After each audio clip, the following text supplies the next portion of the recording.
that's just what's happening. We are winning. We winning. We winning. We winning. We winning. We winning. We winning. We winning. Yeah. We winning. I know they hating out here. Yeah.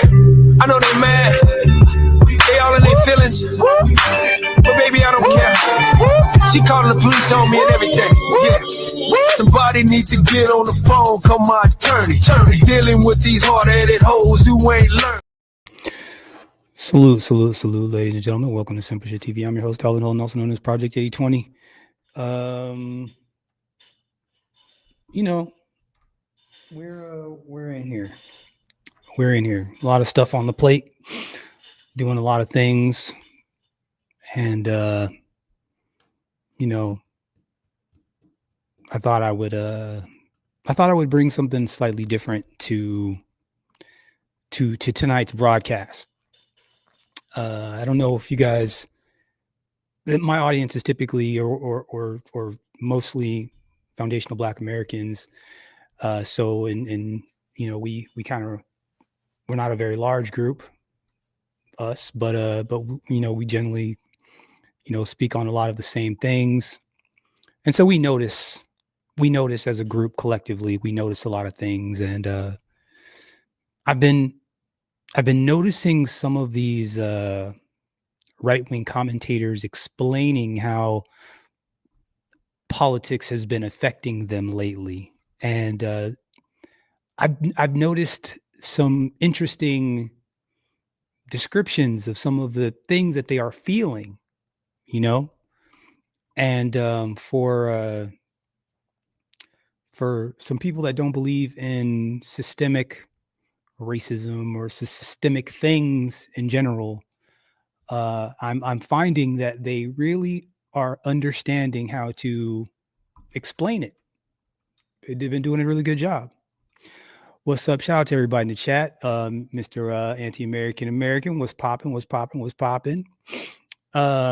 Yeah, there is a lot to discuss. There really is. There really is a lot to discuss. I'm not even, I would like to say, I would like to be joking, but I'm really not. And quite frankly, being someone that, and I mean, we're talking about Tucker Carlson, being someone that was not a huge fan of Tucker Carlson, or never really was before. It's interesting to hear him describing some of the things that's been going on. But before we do all that, I was going through my Twitter or my X feed, and I just happened to see this video, and I don't know whether it's been altered or not. This is Laura Loomer, and she's a very anti-Black, pro-Canadian person. And I don't know whether this video has been altered or her face really looks like that. I don't know. I need somebody to help me. I probably couldn't even get a job at McDonald's 10 years ago because of the way that the media viciously smeared me, trying to make it out to seem like I was. Like, did she really? I probably couldn't even get a job at McDonald's 10 years ago because of the way that the media viciously smeared me, trying to make it out to seem like I was some KKK member or, I was some Klansman. I probably couldn't even get a job at McDonald's 10 years ago because of the way that the media viciously smeared me, trying to make it out to seem like I was some KKK member or. Does she really look like that?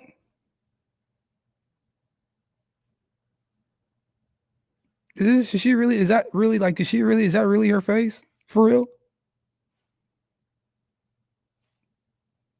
That's crazy. That's crazy. This person should not be allowed to be on television.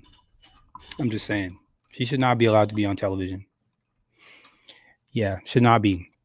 All right, well, check this out, guys. But before we get into the meat and potatoes, she looked like Stone. Yo, that's a fact. That is a fact. That's exactly what she looks like. Looks like one of them. What you call it heads. Before we get into the deep, I wanted to talk about. I don't know where a lot of you guys are from. I am from Southern California. Currently live in San Francisco, and obviously for some of you guys that don't know, the capital of California is Sacramento, and there is a gentleman by the name of Jason Lee who created Hollywood Unlocked, decided that, and he's also, I believe, from Stockton, decided that he wanted to do his part and get into politics.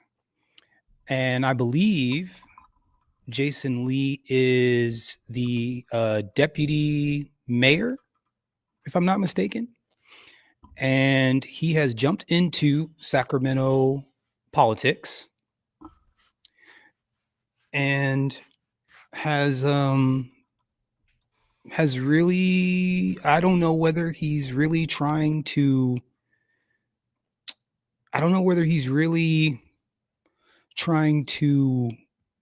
force accountability. I'm not exactly sure how the story is going to go. The news articles making it seem like they're almost making it ambiguous as to who is being dishonest and where the fault lies. But it's pretty clear who is actually responsible for some of the corruption. So what I really want to do, Zest Fest in San Fran, I'll pray for everybody. You know what, man? All right, yeah, San Francisco it has its areas that are very zesty. Yes, you're right. But there's only a handful of brothers that are left in the city, in San Francisco. There's only a handful of us left. And for the most part, we've scattered. California is like that, guys. I don't know whether you guys know this or not, but California, they've run all the black people out. Like we're in small pockets. They ran all the black people out of Compton. There's only a handful of people in Compton. Watts don't look like Watts anymore. Even Oakland is probably one of the last few bastions of black people. There's a couple of little pockets around the Bay Area where there are black people, but for the most part, the California did a really good job of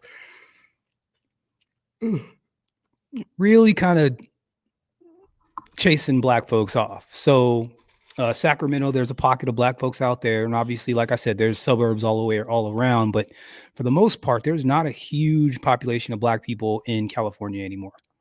But shout out to Jason Lee, because he's putting his money where his mouth is. Jason Lee is plays for the other team. But again, shout out to him for putting his money where his mouth is. He's local to Sacramento. He's from Sacramento, and he ran for political office and he won. And from what it seems like he is trying to bring about some sort of change. Let's see. We doing bringing in Spanish then took over. Man. Oh man. Yeah, the Latinos, they it's a whole nother ball game, and they really don't like us. They're getting to the point now to where they don't have to hide it anymore. So, but check this out. Let's get into this news article real quick. Shout out to Jason Lee. Function within Stockton city leadership. A planned special meeting surrounding the use of public funds is abruptly canceled, all while the mayor and vice mayor continue to feud. Your reporter covering San Joaquin County, Charlie La Pastora, joining us now live near those council chambers. All right, Charlie, what can you tell us? Yeah, Marley, just 2 days after Stockton Mayor Christina Fugazi announced she's starting an ad hoc committee. First of all, her name is Christina Fugazi. I'm just going to leave that there.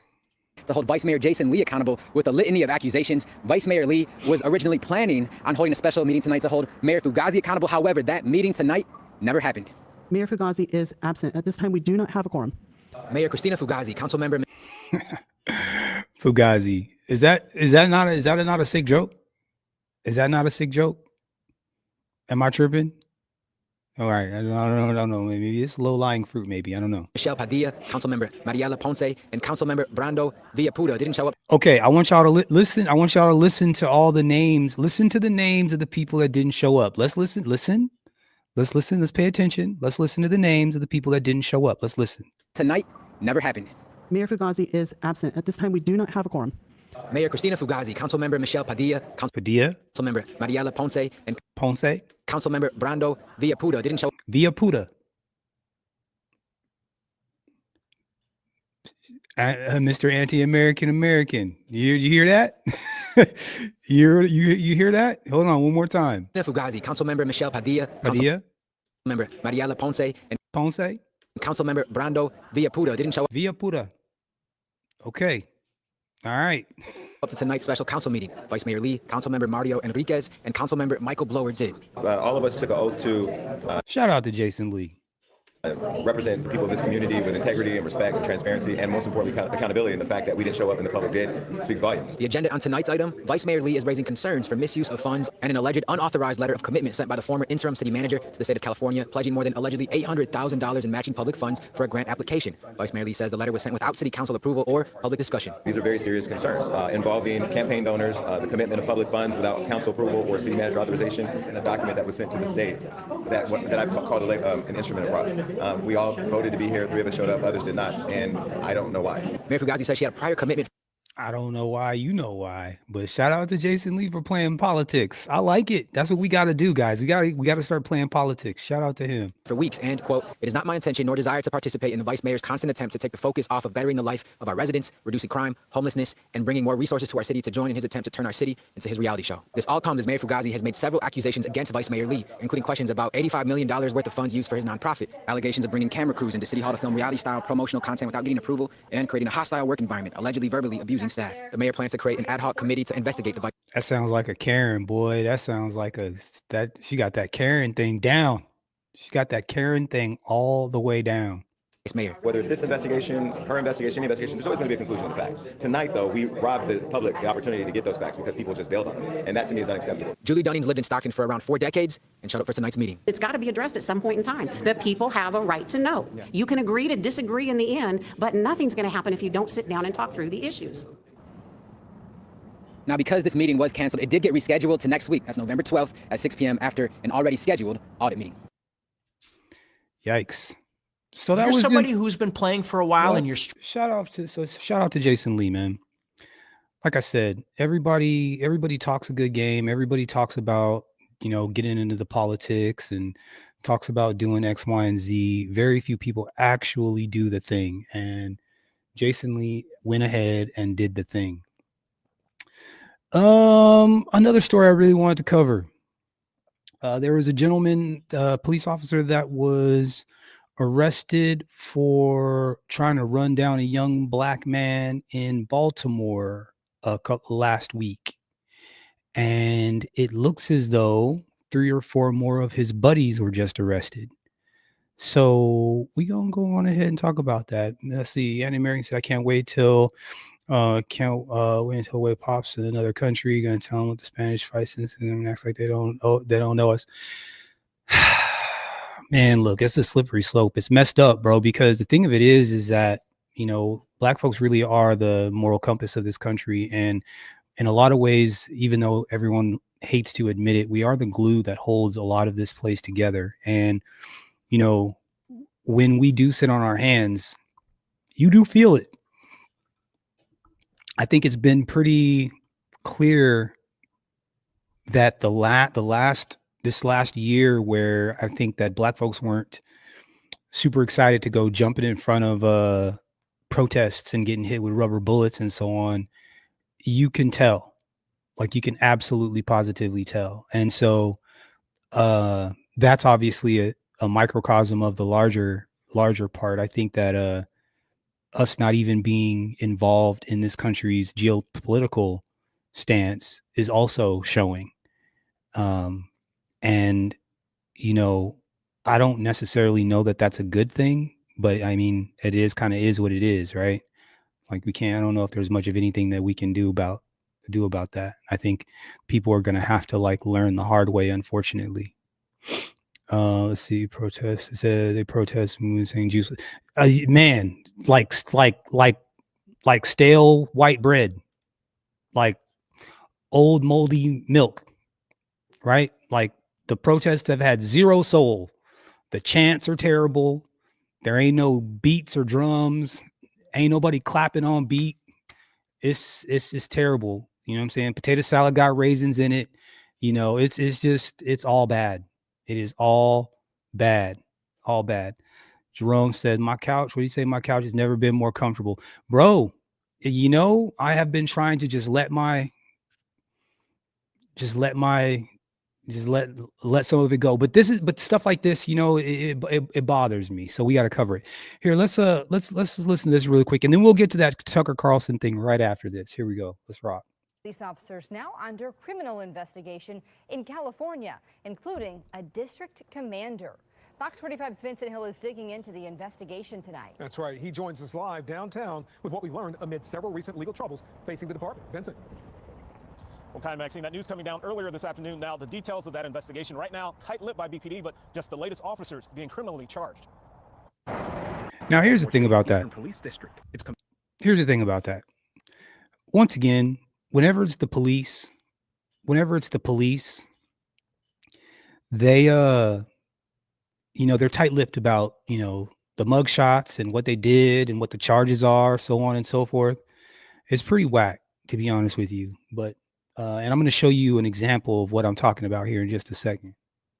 Commander Major Jai Eteru, one of 4 BPD officers under criminal investigation in San Francisco, California. According to BPD's website, Eteru joined the department in 2010 and was promoted to major in 2023. While the circumstances of that investigation have yet to be released, the suspensions come as other BPD officers have been under the spotlight.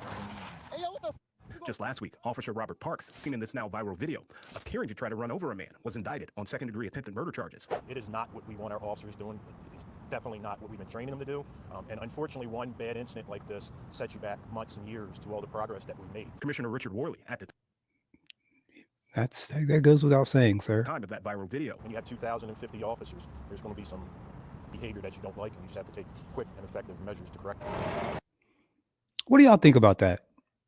Do you think it's just okay? Do you think it's just okay for them to just be like, well, some of these guys are just going to be racist bastards, and you're just, there's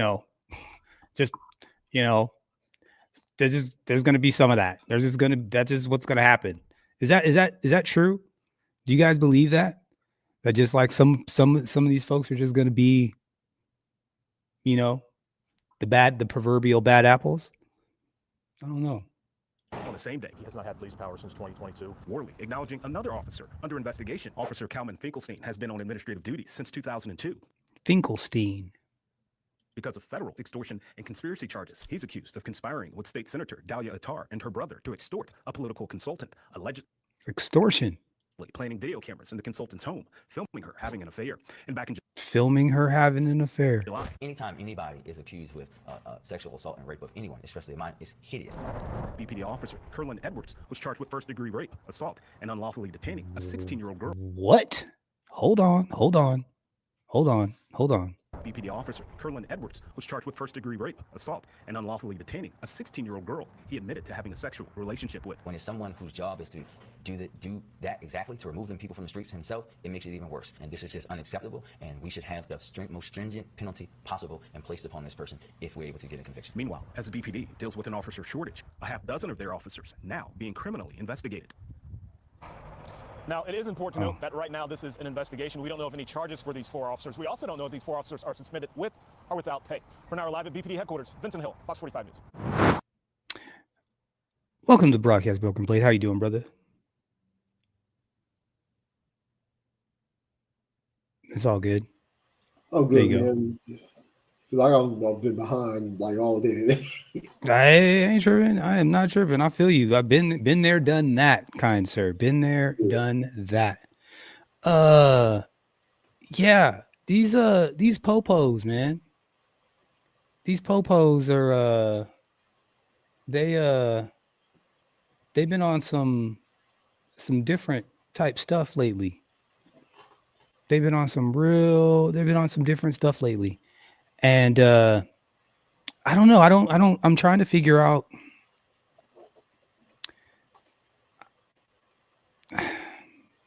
You know, it's funny. What's his name? There's a guy was named Bomani Jones. He's a sports commentator. I think he was on ESPN at some point, Fox Sports, one of those or whatever. And he was talking about this whole police officer bumping this guy on the football game. Yeah. And he made a point that I agree with. He said, how is it that all of these people are tripping and up in arms about this one thing? And he was like, these cops be shooting people in the back all the time. Just like what we're always talking about. It's like, it's funny how people have this selective outrage about the things that they want to be outraged about. So it's like, okay, so you can see the blatant disrespect and the instigating of contact with this high school kid in this in this college situation where everybody is watching and everything, but we can't like put that same situation together when it comes to like us out on the street on the side of a highway, right? It's like that had to be something wrong, and this is different. Like there's with all these cameras and all these people watching, that this just happened to be this isolated incident, and there's nothing like this going on anywhere else. Yeah. You know, like it's so funny that people can't like connect the dots. It's strange. It's really strange. Look, let's it has to be either mental retardation or willful blindness. You know what? It's not accepted either. There's no third option there. Yeah, I think you might be onto something, Broken Blade. I think you might be onto something. So Broken Blade, check this out, man. Remember I was telling you, it's just been really interesting because there's a handful of, commentators that I listen to. Obviously, I would, if I had to put myself in a bucket, I would put myself in the conservative bucket. And, so you listen to hear what some of these people are saying. And obviously we know that the Republicans are not our friend, neither are the Democrats, right? This twerp right here has absolutely gotten under my skin for a very, very, very long time. Once he started saying, talking about Canada is when they went ahead and let his ass go from Fox, Fox News. So he got his wake up call, which I find to be pretty darn interesting. And then, and so since he's gotten his wake up call, he's been a little bit more even-handed with his commentary as of late, right? So it's been a little bit more bearable to listen to. However, and I'm sure you noticed it, I'm sure the audience noticed it. Shout out to everybody in the audience, all the listeners. Do me a huge favor. If you haven't already done it, hit the like button, hit the subscribe button, either on your way in or on your way out. I appreciate you. But they have these when they look confused when you say systemic racism or these types of things. They look confused, like they don't understand what does that even mean, right? Like I don't even understand, right? Like I don't know. I mean, like judging, I judge people by the content of their character. I mean, I don't, like, and so it's fascinated me that some of these folks have been able to pretend like they don't see what they themselves or their people have been doing to us. So it's been really interesting hearing these guys lately because, to them, it seems like they're being done wrong, right? Like the white man is being done wrong, Broken Blade. Like it's okay for you to talk smack about the white man on TV, and it's okay for you to talk smack about, and the white man is the scourge of society and whatever. And I must admit, Broken Blade, there has been some times where I'm like, man, if I was a white dude, I'd kind of be agitated too. I'd be like, who the fuck do these people think they are? Just talking to me about that. Let's see what's up with the chat. So they finally got a little taste of what the fuck we've been talking about for centuries. You know what? We're going to listen to this man speak, and then we're going to form our opinion, Broken Blade, because I don't know. Maybe I'm confused. Maybe I'm reading it wrong. You know, maybe I'm hypersensitive. Maybe I'm sensitive, and maybe I don't, or maybe I'm seeing things where there isn't. You see what I'm saying? Maybe I'm seeing like the ghosts of racism and the ghosts of systemic racism, and maybe I'm tripping, but I don't know. I'm so glad you're here that you can sit here and listen to me and listen to him, because what he's describing sounds eerily familiar. Eerily familiar. I can't quite put my finger on it. But let's hear what he's got to say. Let's hear what Tucker's got to say. Obviously, because they can't get another, and your sympathy goes out to them. But listening to them talk day after day really didn't teach us anything. But it doesn't mean that there aren't lessons to be learned. In fact, there's one really important lesson, and this was really the reason to interview Nick Fuentes in the first place. And the lesson is that a lot of young men in America, mostly white but not exclusively, listen to Nick Fuentes really carefully. And the lesson that our professional bettors in Washington have drawn over the past few weeks is that means they're as bad as Nick Fuentes. They're Nazis too. But of course, they're not Nazis by and large. They're just American young people. And so the question is... Just American young people. Okay. Right? You should listen to American young people. Okay. All right. And it's a pressing question if you care about the future of the country. Why have they been listening to Nick Fuentes? Sincerely. Like, what is this? Why aren't they listening to somebody from the Heritage Foundation or the Daily Wire? Why do they believe Nick Fuentes more than they believe the people who think they ought to have a monopoly on the attention of young conservatives? That is a really important question. And what does it say, not simply about their attitudes, but about the problems they face, the society they grew up in, the future they imagine for themselves? What does it say about all of that Fuentes is so popular among young men? After all, young men really are kind of the basis of our hope for continuing as a country. So if they're off in some direction that you don't understand, it's probably incumbent on you to try to understand it to the extent you can. You know, it's hard to understand other people's motives, and it's even harder when they're in a different generation. But making a good faith effort to figure out what is this, well, that's on us being, everyone with a job who's not in that generation. Huh. That's a very open-minded way to look at things, Broken Blade. That's a very, right? That's very even-handed. Yeah. I mean, that seems reasonable to me thus far. Reasonable. Yeah. Shout out to Solo Dolo. What's up, brother? All the beneficiaries of a stronger, more coach. He said, "What's up with the chat?" I don't know. Are they quiet? I don't know. There must be some white folks in here. YT. Shout out to all the white people. I like all the white folks that I know that are friends of mine. We good. We are good. Same. Piece of America, the America we grew up in, which doesn't exist anymore. It's our responsibility to look at newer generations and say, what's going on with them? Can we help in any way?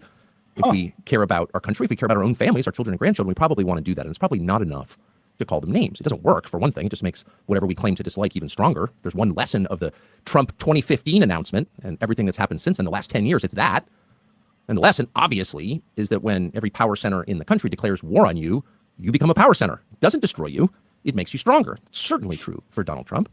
Would he have become president in 2016 and 2024 if all the cool kids hadn't denounced him as a Nazi? Probably not. Would he have been reelected if the FBI hadn't raided Mar-a-Lago and gone through his wife's underwear drawer? We can debate it, but maybe not. Maybe this would be the Ron DeSantis presidency. Probably. So attacking people, particularly when you attack them ad hominem, when you don't try to deconstruct or rebut the arguments they're making, but just calling them names. Nazi! That's counterproductive. Hey, real quick. Solo Dolo, he said it's like 2 streams. One of them is like a short video. Yeah, it was a new option. Which one are you getting? Can you choose? Real quick, I'm sorry I had to do that. One is subscribers mode and one is one is regular. Which one is which? I'm only both.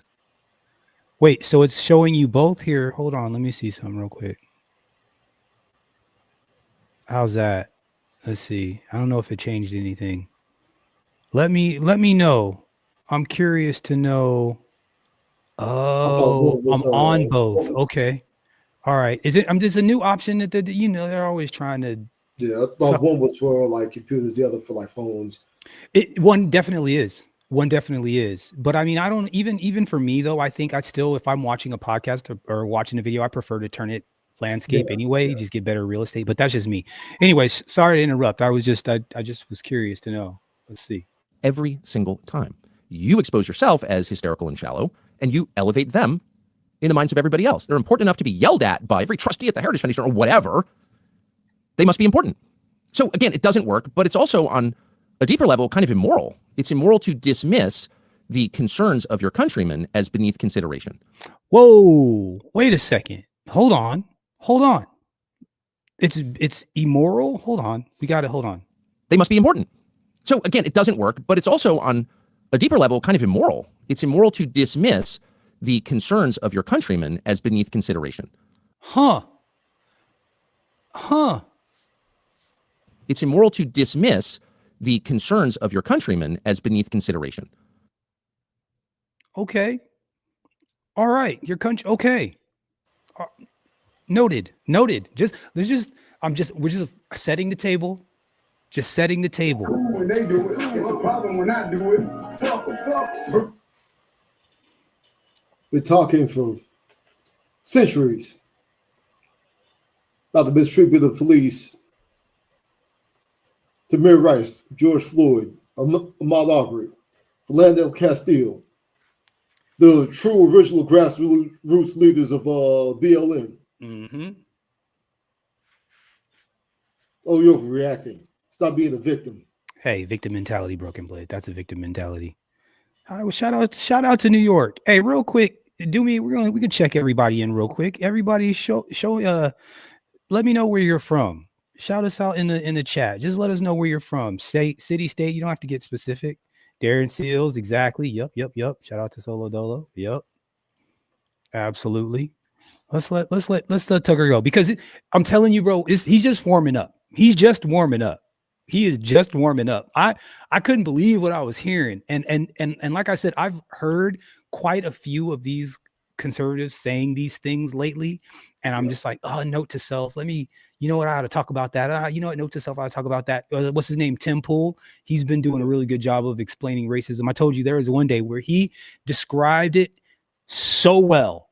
I mean, he described racism in better than I ever have in my entire life.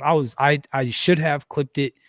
It was the best description I've ever heard of what racism actually is. So when they pretend like they don't know, it's funny to me. But let's let Tucker continue. Shout out to Tucker Carlson though. I don't have to listen to you. Don't strike my video. Because you like some guy who's got ugly views. By the way, it's not a defense of all of Fuentes' views. Wait. Because you like some guy who's got ugly views. By the way, it's not a defense of all of Fuentes' views. We interviewed him on the show and said it is totally immoral to hate Jews as a group, because it's totally immoral to hate any group, period. That's always wrong. But it doesn't mean that everything Fuentes says is. Ain't that something? Okay. All right. Yep. Shout out to Chicago. Galveston. Yes, sir. Chicago. Okay. So we got a couple of Chicago brothers, New York, Galveston. Okay. It's wrong. Not wrong. And more to the point, what he says on the air and his huge popularity, which has only increased the more these people scream at him, says a lot about the people who are listening and their legitimate concerns. Now take that. Think about that. All the people that are listening to what's his bucket and his popularity, right? All right, just note to self, y'all. And the factors in our society, in America and the West, that gave rise to their attitudes. Like, how did this happen? Let's, for once, in the last 20 years, look back and ask ourselves an honest question. How did this happen? Let's do what we didn't do when we withdrew from Afghanistan or declared a truce in Iraq or carted away the rubble from 9/11. We never asked, how did this happen? And no one was ever held responsible for allowing it to happen or the bad decisions that made it happen. Not one person. And so, of course, inevitably, disasters followed disasters, because if you never take the time to take responsibility for what you've done or even understand it, you're apt to repeat it. It's the most obvious observation in the world. Is the basis of good parenting. It's why you make. Whoa, wait. Hold on. What do you say? Disasters followed disasters, because if you never take the time to take responsibility for what you've done or even understand it, you're apt to repeat it. Okay. All right. He's cooking. Hold on, Broken Blade. Hold on. He's okay. Yes, he's right. Carl. Yes, Tucker, you are right, brother. Okay. He's right. He is right. Yes. If you are not, let's run that back. Because if you never take the time to take responsibility for what you've done or even understand it, you're apt to repeat it. Okay. All right. We are talking. Let's go. It's the most obvious observation in the world. Is the basis of good parenting. It's obvious. Good parenting. It's obvious. Why you make your kids apologize, of course. So let's, in the case of Nick Fuentes, Focus not on Nick Fuentes, but on the people who watch Nick Fuentes. What kind of world have they grown up in? These young white men. Well, they've grown up in, over the last 10 years, a world that hates them. And not in a subtle way. Openly, with a Hutu-like directness and ferocity. They've grown up in a country that has systematically, in law, excluded them from the workplace, from education, from federal grants, and has told them again and again and again, no, we're not discriminating against you, and yes, you deserve it. Imagine growing up like that. And again, this isn't behind the scenes. Imagine. Hold on. Run that back. Hold on. Up in, over the last 10 years, a world that hates them. And not in a subtle way. Openly, with a Hutu-like directness and ferocity. They've grown up in a country that has systematically, in law, excluded them from the workplace, from education, from federal grants, and has told them again and again and again, no, we're not discriminating against you, and yes, you deserve it. Imagine growing up like that. And again, this isn't behind the scenes. This is way out in the open. Oh, shit, Tucker, boy. Oh, my God. Hold up. Wait a minute. Wait a second. Is he not tell it like it's his? Who is he talking about? Is he talking about us?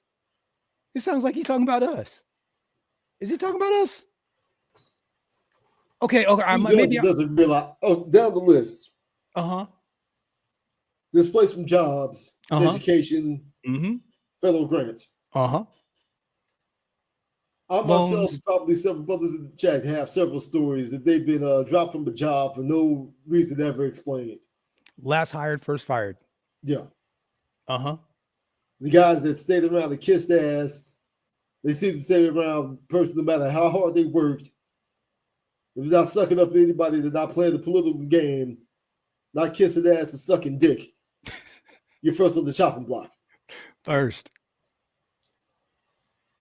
Education. Yeah. One of the first podcasts we did 2 or 3 years ago.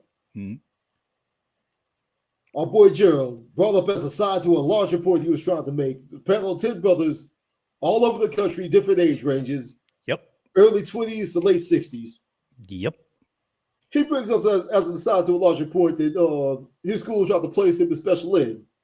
Yep. Of this random collection of 10 men, 7 others spoke up. Yep. Crazy. The good attorney Dennis Sperling has covered this a few years ago, how mothers would willingly let their kids be put in special ed programs for the crazy check. Yep. Federal grants. We have covered extensively, like just yesterday. Yep. Innocent man accused of a heinous crime. They had the DNA evidence and claimed it was destroyed. Yep. Sat in prison 7 years for a crime he didn't commit. Statistically proven to be the most incarcerated and the most exonerated. By far. Not even close. And by law, if you go to jail, you are automatically exempt from Pell Grant.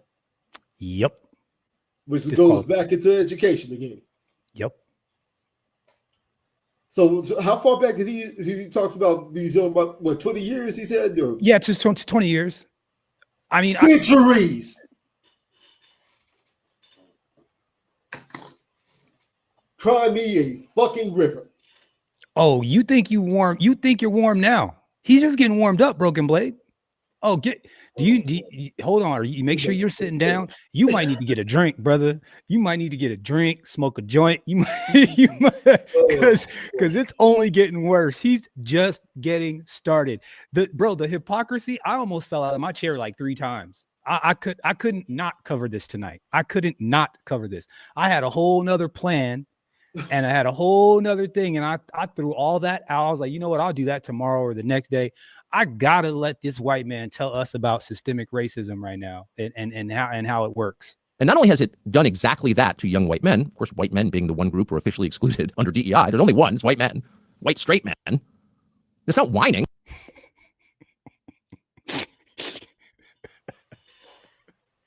It's not whining. It's not whining when you do it. Yeah. It's not whining when y'all do it.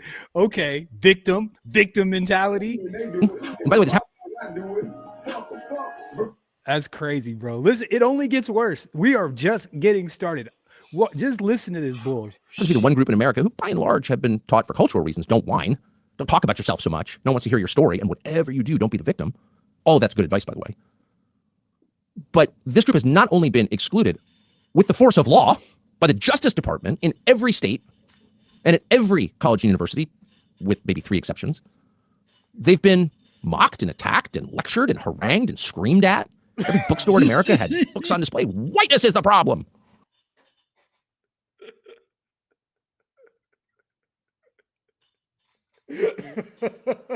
Looks like decades of inner city crime is the problem. That gang violence, though. That gang violence per capita. Well, what if you're white? What if you're like 19 and you're thinking about how do I make my way in this increasingly competitive, maybe even ruthless country? And everywhere I go, people are telling me I'm bad because of the way I was born. What effect would that have on you? That is a great question, Tucker. That is a great question. That is a great question. Young black men ask themselves that all of the time. I don't know. Maybe I'm tripping. I don't know. And then you flip on the tube or the internet, and all these people with big jobs making big salaries who have the implied moral authority of their positions are telling you you're bad because of your skin color. And by the way, this is not a guess. Here's an example. We have systemic racism in the United States of America. It exists. Well, I told you, bro. It was like I fell out of my chair at least 3 times. Run it back. Hold on. Run it back. Hold on. Competitive, maybe even ruthless country. And everywhere I go, people are telling me I'm bad because of the way I was born. What effect would that have on you? And then you flip on the tube or the internet, and all these people with big jobs making big salaries who have the implied moral authority of their positions are telling you you're bad because of your skin color. And by the way, this is not a guess. Here's an example. We have systemic racism in the United States of America. It exists today, and it's a white man's problem. White men are responsible for it, not black men. And we have stood by to see mediocre, mealy-mouthed, snowflake white men who are incapable of taking critique, who are willing to dole out infamous repudiations of the humanity of the other, and yet they call us snowflakes, and they are the biggest flakes of snow to hit the earth. American history is one. It's kind of proving the point, but I agree. Yeah. In which white Americans, by and large, have been taught to have indifference or even contempt for black life. We have defined the country as a white nation where people of color are here on a guest pass. 1 in 3 Americans are racist. 1 in 3 Americans are terrified that this country by the year 2040 is not going to be majority white. There has been no oppression for the white man in this country. And don't let it escape you that it is white men on this side of the aisle telling us, people of color on this side of the aisle, that y'all are the ones being oppressed. Wake up, white men. What the fuck is wrong with you? And you're just eating it up. Oh, my God. Look at what they're doing. All of a sudden, my heritage is going to be over. That I want to live in a country where white kids go to white schools and white people marry each other. What is wrong with that? I want to grow up in a country that my great-grandfather grew up in. That country doesn't exist anymore, asshole. So you can see why there probably are some Nick Fuentes viewers who are a little confused when they hear themselves attacked as racist. Racism is wrong. Of course, it is wrong. But they've grown up in a world where one of the leading CNN anchors is looking right into the camera. What the fuck is wrong with you, white people? You want to be near other white people? You want to have a heritage? You want to have white children? How dare you? The CNN anchor is married to a white guy. Whatever. I had to get to that part because Don Lemon is married to a white man, which is okay. So Broken Blade, I gotta pause it. I gotta pause it here, right? We gotta pause it here, right? Because this is that rock and hard place, right? Because the things that those other people were saying were not necessarily incorrect, but what they were doing was they were making the block hot, right?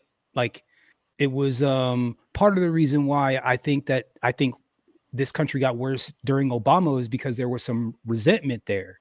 It was like white folks wanted to get their get back, and it's not like we could look for the police for help. You know, it was like him being a tether, he was off code anyway. 100% off code. Yeah, 100%, right? So we're stuck between a rock and shots like in our crowd, like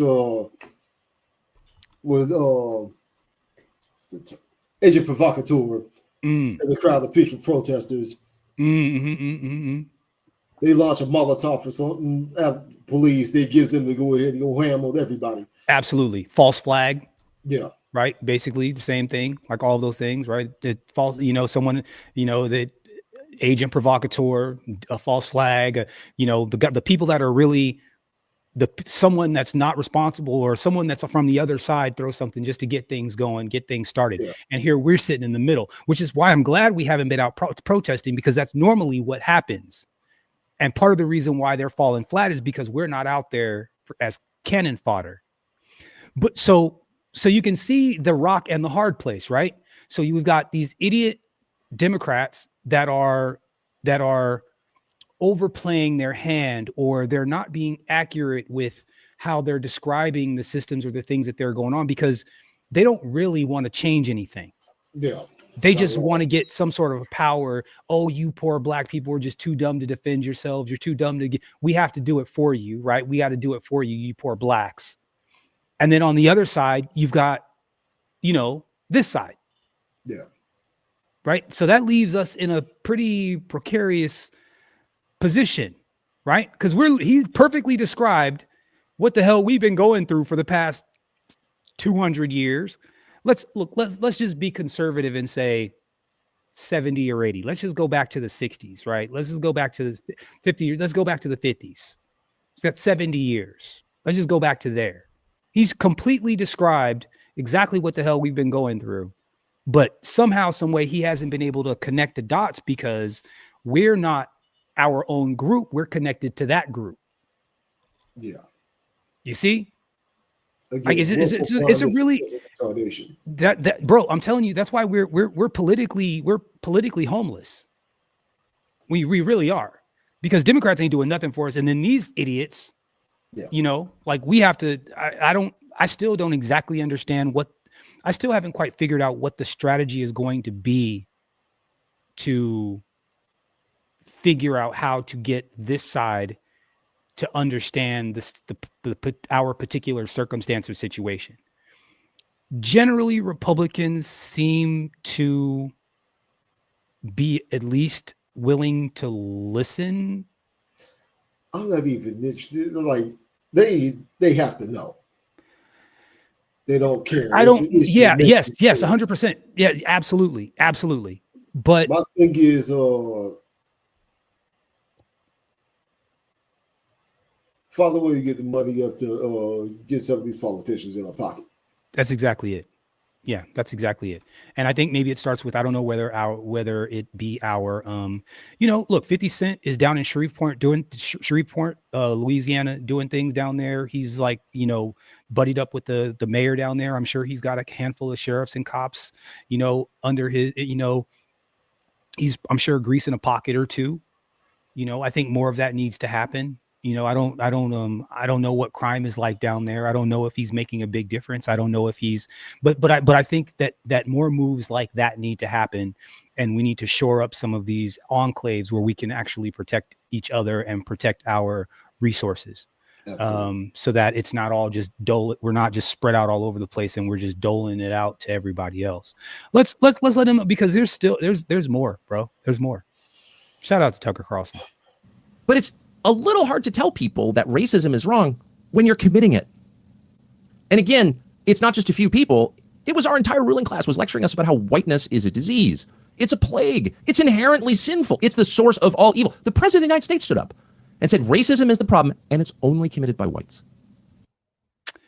Yeah. Has he never heard of Strom Thurmond? I'm sure he has. Okay, so Broken Blade. Okay, so once again, right? So affirmative action was supposed to be specific to Black men. Because we were being frozen out of the workforce and therefore could not take care of our families. Yeah.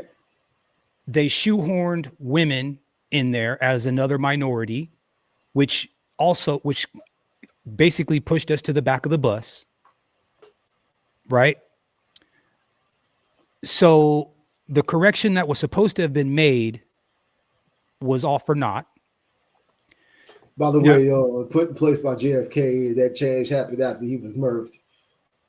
Funny how that works. Funny how that works, of course. Yep. And Lincoln too, right? Similar kind of thing, right? Whenever Lincoln he was trying to make some changes and got murked right after. Okay. So no more MLK, straight count high. Okay, yep. Okay. So racism is imposing your will on another group that you think is lesser than you. Do melanated Democrats have enough power to lever against white men? Have any of the Democrat policies actually levered power against white men? Oh, no, absolutely not. No. I'm asking, what about chat? What do you think? Have the Democrat policies, is there any Democrat policy that has leveraged power against white men? Meaning, like, has any Democrat policy, say for banks, made it so that a white man cannot go into a bank and get a loan? Have Democrats passed legislation that made it so that a white man can't live or buy a home in a particular zip code? Has Democrats had any policies that made it so that white men couldn't go buy a weapon? So is he being dishonest with his description of being racist? I've heard no story about a white family using a black man to get a loan for a house. Okay. A black man being punished for saying it. Okay. Now, have Democrats demonstrated bigoted behavior? Bigoted, yeah, you could argue that. Okay. Saying some smart ass remarks, but like, okay, racism as far as a system, putting laws in place, absolutely not. Absolutely not. Okay, so it's disingenuous, borderline dishonest to say that they're doing racist things because they're really not doing anything specifically against white men like they did to us. Exactly. And let alone like they actually legislated stuff against us. Put it in ink, put it in paper. You can't buy a home here. You can't get a loan here. If you look like this, you can't get it here. If you look like this, you can't buy here. If you look like this, you're not going to get this grant. You're not going to get this assistance, so on and so forth. Okay. So I just wanted to be clear about that. And because I think that, again, this is the kind of language that he's used, and it's a dishonest and disingenuous at best. Let's continue. I wanted to make sure I clarified that part. It's a white man problem. Is racism only committed by whites? No, and everyone knows that. No, everyone doesn't know that. It's not a thing. Unless you can legislate and lever power against another group, specifically against another group, it's not racism. Bigotry, yes. Racism, no. Bigotry, yes. Racism, no. If I'm dating a white chick and her grandfather is a racist bastard and Grandpa Charlie is sitting over there in a corner mumbling under his breath, freaking hard ER, right? I don't really care. Like, I care, but I don't really care, right? Like, he can't do anything to me. He's over there drooling on himself. Sit over there, Grandpa Charlie, and eat your applesauce, right? Like, sit over there, don't you move. But if I go into the bank and his son is the loan guy, and the loan guy looks at me and says, "Oh yeah, sorry, but you don't qualify." That's the difference.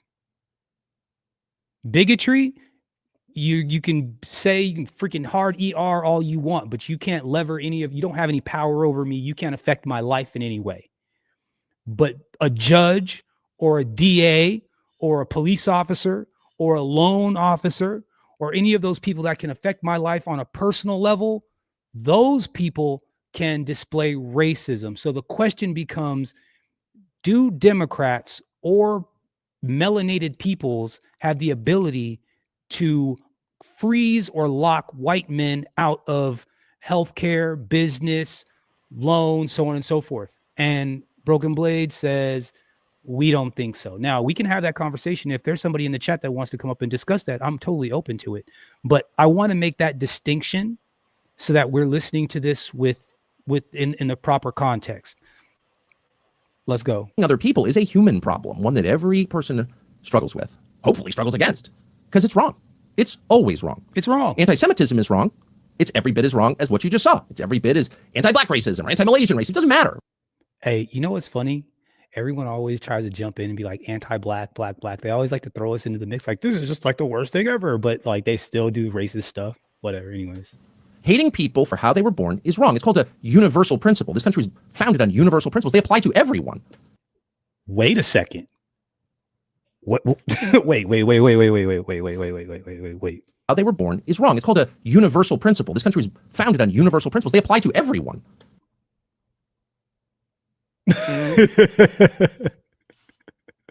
They were born is wrong. It's called a universal principle. This country is founded on universal principles. They apply to everyone. Huh.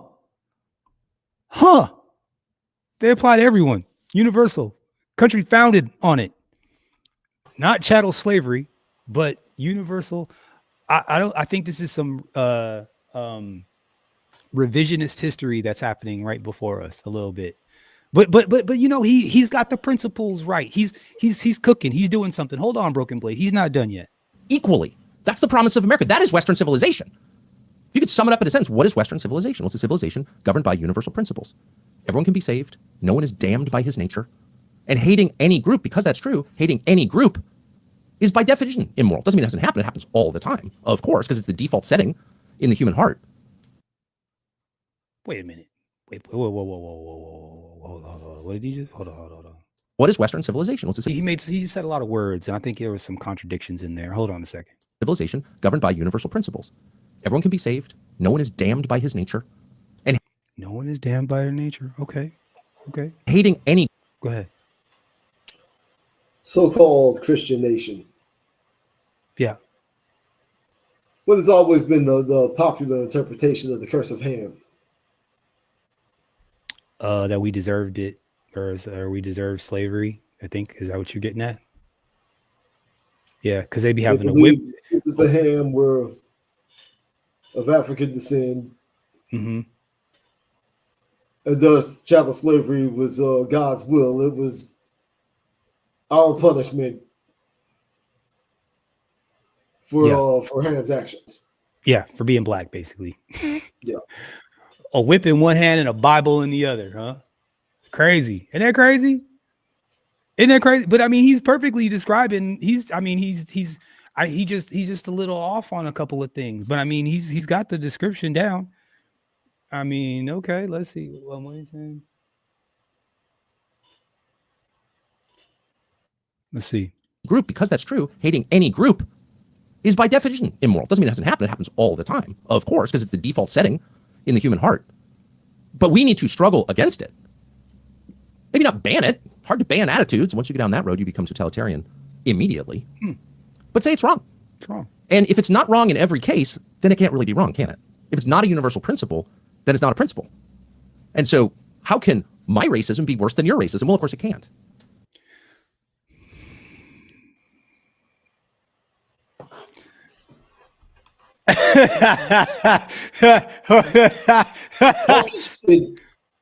Hurtful remarks about white men offered a 10-year-old boy because he's wielded a toy gun. That racism is remarks. Yeah. White cop putting his knee on a black man's neck for the better part of 9 minutes. Yeah. That seems like one racism. Hurtful remarks Black men found swinging from trees on nooses, and you just write it off as self-deletion.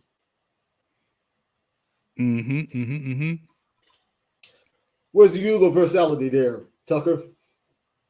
Where I don't know. Shout out to the. I'm gonna put the link up in about 10 minutes. I just got to get to this one point, and then I'm gonna open it up. But I'm dead serious. I'm gonna open it. Just give me just a second. I'm gonna let Tucker, because he's cooking right now. he's cooking right now. You know what I'm saying? Like, Yeah, facts. He's cooking. Absolutely. What do you say? You gotta realize by now he's literally talking about. Oh yeah, for sure, 100%. Sure. I'm telling you, I literally fell out of my chair multiple times.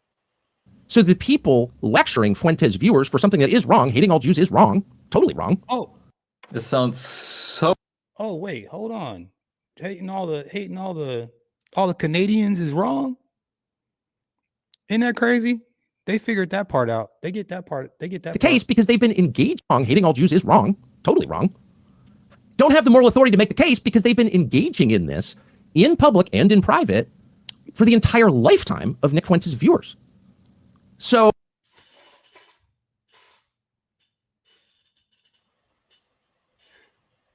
can you hear what he's saying? Twitter. Isn't it crazy? It's like, yo, do you even hear yourself, bro? Do you even understand that there's a whole population, 40 some odd million people that have been going through this exact same thing since the inception of this country, and somehow he's acting like it's new, bro. But it is new to them, bro. Cognitive dissonance. If you look up cognitive dissonance in the dictionary, it's this look right here. Hold on. Look, if you look up in the dictionary cognitive dissonance, this is the look you get. This is the face right here. That's the face of cognitive dissonance right there. There you go. Cognitive dissonance. Wow. Let's let him rock some more. Oh, it's hard to take them seriously. And by the way, you can tell exactly where this is going. It's going toward violence, tribal warfare. That's the last thing you want. That's why this is a great country. That's why it's exceptional, because we haven't had that. And why haven't we had that? Because we have self-consciously and out loud said, these are universal principles that apply to every human being because every human being was created by God in God's image. That's it right there. That's a Christian understanding of the human soul. There's been a lot of noise in the news recently, but here's Blackman when Harvard. I told you, bro. It was, I was like, what is the Civil War, Red Summer, Tulsa, Oklahoma, 200 other lynching cities burned to the ground, flooded, destroyed. So yeah, yo, that's crazy. Yeah, he looks confused. Systematically, as it is today, discriminated against. He's used that word again, systematically again. Ain't that something? You can find on Amazon Prime called The Cotton Picking Truth. I've heard of this. Made in the early 2000s, the documentary interviewing slaves that were freed in the 1960s. Yeah. I've seen clips of that. I've seen clips. Yep. Let's see. Put that time in the check. Yeah. You should. Absolutely. Yeah. With slaves, and they were being filmed with regular cameras.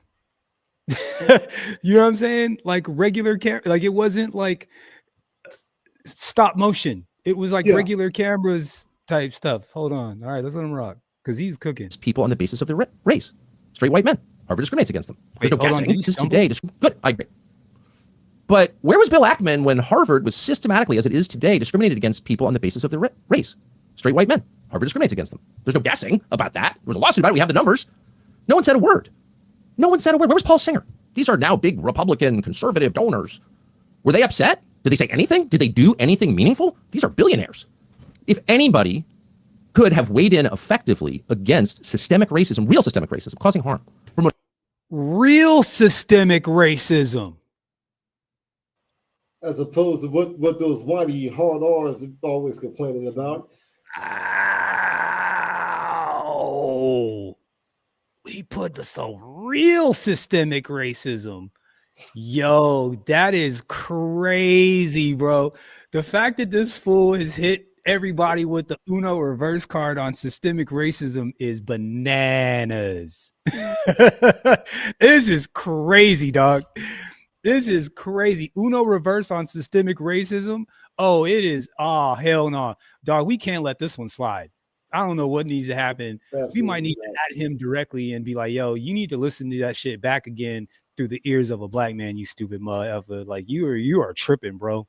Like you are absolutely tripping. Could you provide me a link to this? Yeah. Hell the yeah. video was coming anyway, but this is a great framework to. Oh my God. This is crazy. Yo, hey, what's up? Still wait. I got you, yoga. I got an update. Don't worry. My man was playing what you call it with goddamn what's his face that was supposed to fight Jake Paul. Tank. So this fool was messing around in Baltimore for 2 damn weeks trying to lead up to this damn fight, messing around with Tank, pussyfooting around with him instead of handling business for me.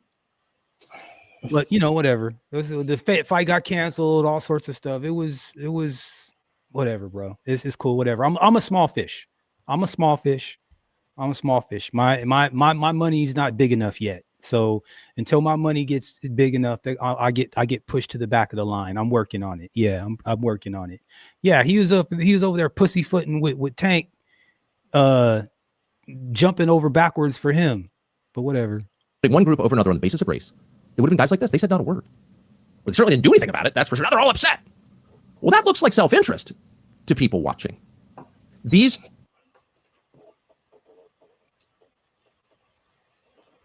One group over another on the basis of race.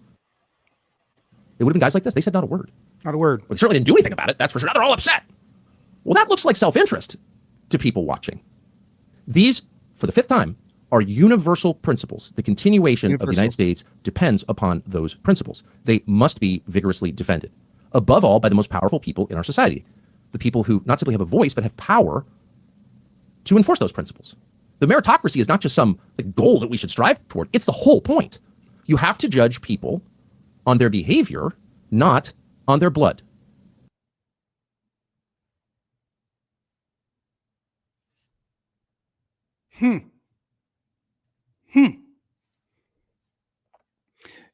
They've all been shout out to Yoga. Yeah, they've been printed. I believe they've already been assembled, and I'm not quite sure. I haven't gotten them in the box yet. I've seen the materials printed out. I've seen the materials set aside. I haven't seen them 100% assembled, Yoga. I've seen the materials printed out. I've seen all the materials set aside. I have not seen them fully assembled, but you will get them. It'll be as soon as that I'll have you. I have a tracking which call for you. Just check your email. In fact, I've confirmed your address. I confirmed your address via email. Just hit me back. Yeah. Did you hear what he said? Those principles. The meritocracy is not just some goal that we should strive toward. It's the whole point. You have to judge people on their behavior, not on their blood. Otherwise, you move very quickly into collective punishment. This is why what Israel is doing in Gaza is immoral, not simply because it's a bloody war where civilians are being killed. That's very common and very sad. But what makes this different and worthy of comment is that Israeli politicians are saying out loud, and Mark Levin is joining them and saying out loud, and a number of other Americans are saying out loud, it doesn't matter if they die because they're stained from birth by the sin. It's the opposite of universalism. It's tribalism. Okay, real quick. And it's certainly not unique. Real quick.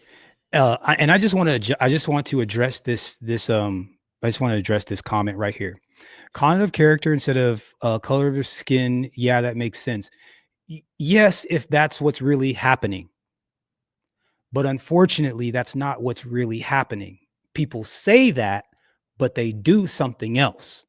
They say that, but they see you coming in and they approach and they don't allow you to, or they don't approve your loan, or they come into your home and they appraise your home at $500,000 less than what they should, or $200,000 less than they should.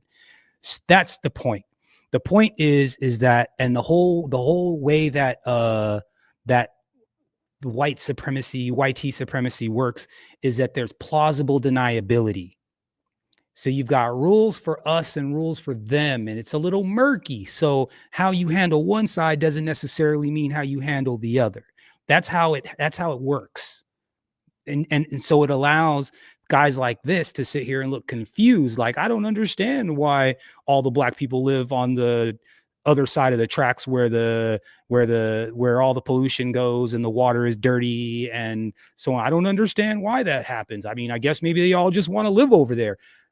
There can't be, I don't know, zoning laws that or ordinances in the paperwork that won't allow you to sell to black people. Seattle, Washington. Redlining. That's the point. That's the point. That's all. To the Middle East at all. And anyone who thinks it is an idiot. It's the human condition. It's the state of man. It's like the deepest, most obvious sin that we exhibit. But it's the whole problem. And you see it in this. And also, I understand that I understand not all white people. I'm not saying all white people. I'm just saying that the majority, there's a reason why the average white family has 90% more wealth than the average black family. There's a reason for that. Like, it is what it is. It doesn't mean that every single, I know there's poor white people. There's trailer parks. We know that there's a lot of white folks that are in jail that are committing heinous crimes. You just don't ever hear about them. So people think that they don't exist. That's the problem. But shout out to you, bro. Thank you for coming up in here and hanging out. I like a diverse crowd for sure. We play things even. We call balls and strikes around here, and we appreciate good dialogue. Country too. Oh, that's outrageous. Really, Donnie Deutsch? Is it outrageous? Did you say anything about the racism all around you and the elite institutions that you're so proud of being a part of? It was the basis of those institutions. No, we're gonna help some people and hurt other people based on what their parents look like. So why don't you sit this one out, actually? Why don't you be quiet for a moment and think about what the core problem is? That's the core problem right there. Not a defense of racism or anti-Semitism. It's all the same. Wait. It's the only reason to oppose it. Wait. If it applies to you, it applies to me. You should defend that principle as vigorously as I do. And let's hope. There's no evidence that's happening, by the way. Everyone's just retreating into their own little group, being like, no, I don't want my people to get hurt. No. You don't want any person in our country ever to face that. Ever. That's why segregation was wrong. That's why the Nazis were bad. I mean, really? We have to have this conversation? Apparently we do. See, they always try to throw that in there like they're the same. They are not the same, brother. I'm sorry. It is not the same. Blacks do not get treated the same as white folks. It is not the same. I don't care what you can try to make them even all you want. It is not the same. If you're being disingenuous, if you actually think that it's the same, disingenuous at best, it is not the same. Let's continue. It's not an attack on everyone to point that out. It is not an attack on anyone to point that out. It is instead a defense of everyone. It's not attacking anyone. It's a defense of everyone. It's the only defense. Yo, this Uno reverse card. He's trying hard. And if you're not listening like hard enough, or if you're not us, he might be able to get this off. I mean, he's going to get this off. Nobody's going to check him and be like, hey, man, like you're a little off on that. I mean, I know what you were saying, but of everyone. And it's the only way forward. So that's the environment that these kids grew up in. Racism is wrong. Anti-Semitism is wrong. How would they even know that? How would they know that? Because you've been committing it. Probably had no idea. The second thing. Probably had no idea?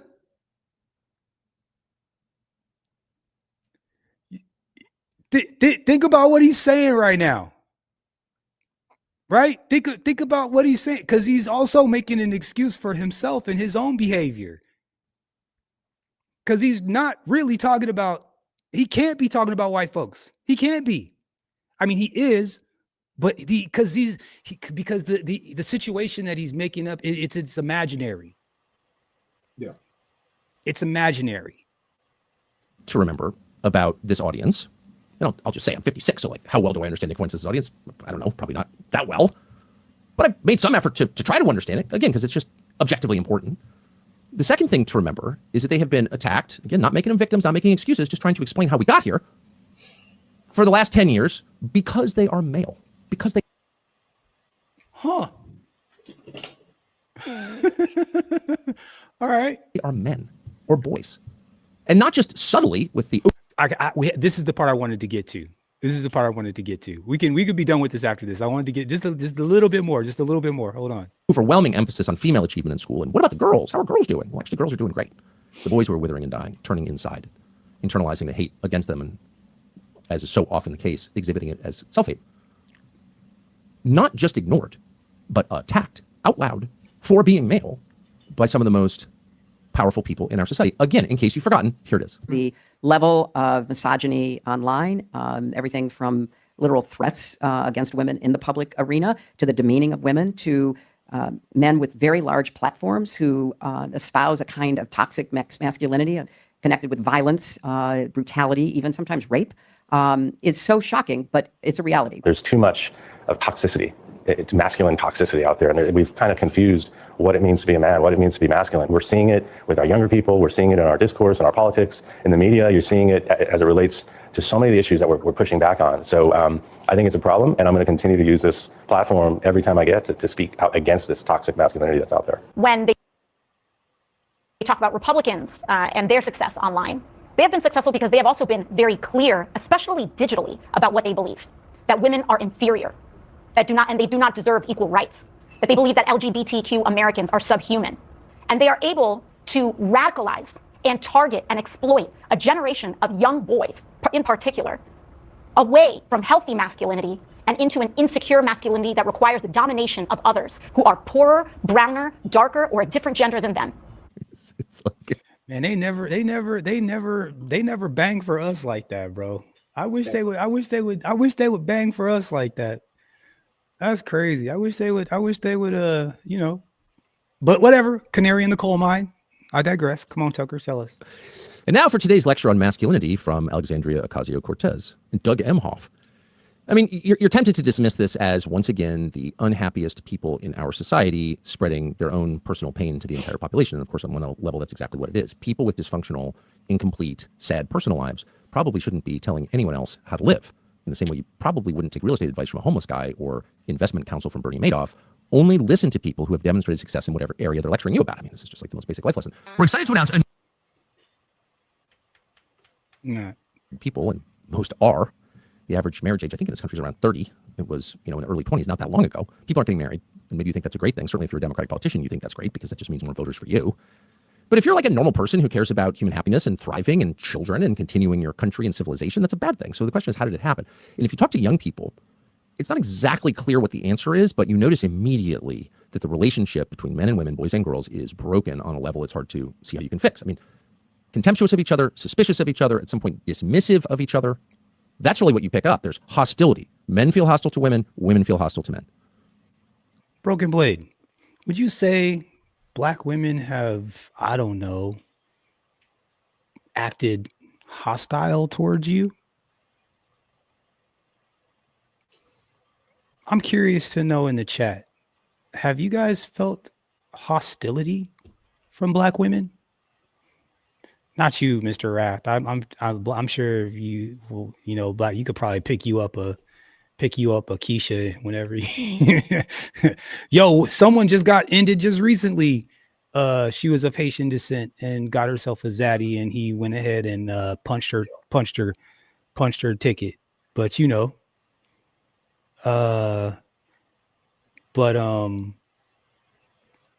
HOJ. Shout out to them. Like, there's been some spots that I can think of individuals I've had, visual Black women I've had very positive experiences with. Yeah.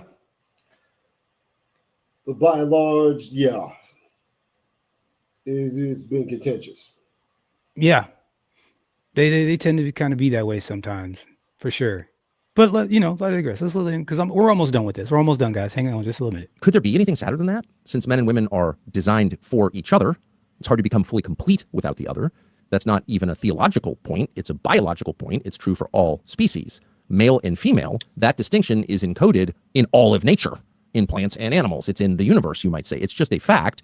And you can ignore it and pretend that, you know, a woman needs a man like a fish needs a bicycle. You can come up with any slogan you want. You can externalize your childhood trauma in any way you want and write all the books you want about how dad is bad, but you can't get around nature because you didn't create it. You don't make the rules. You either live by them and thrive, or you ignore them and are destroyed. That's the choice that we face, period. I mean, you could say, you know, it's snowing outside. I'm going to wear my underwear because I should be able to. Well, you're going to freeze to death because it's not up to you. And the same is true for the relationship between men and women. You can say, I hate them, I don't want them, but you're not going to thrive, period. You will be miserable. And you just saw 3 miserable people right on the screen. Our society has systematically, knowingly or not, it's hard to know exactly how much was intentional, poisoned the relationship between young men and young women. And they've done it in a bunch of different ways. We could go on for hours on this topic, but the results tell the story. They're not getting married because they don't like each other. They don't know how to communicate with each other. And above all, they think they don't need each other. And that's a lie. It's a lie.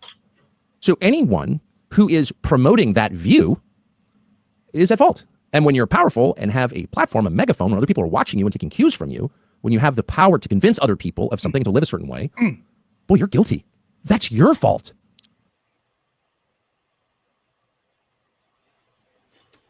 So when I hear tell me more, Tucker. Tell me more. Tell me more. People say, well, you know, the thing about Nick Fuentes is he's a misogynist. He doesn't like women. Well, maybe there's some truth in or blacks in that. And that's bad, but it's not so much immoral. Okay. Think about what he just said, right? So two of the biggest issues with Fuentes is that one, he's a misogynist or whatever, but I think he's a lot less a misogynist than he is a racist, an open racist. But what does Tucker have to say about him? Well, maybe there's some truth in that. And that's bad, but it's not so much immoral.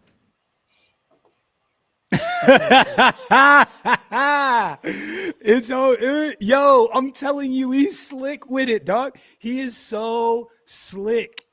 He is so slick. It's slimy. It's so slimy. Because if you're not really listening and because you would miss it. If you're just kind of you would miss it. But let's let it go. As it is depressing. Let's say it's something that's gross but not disgusting.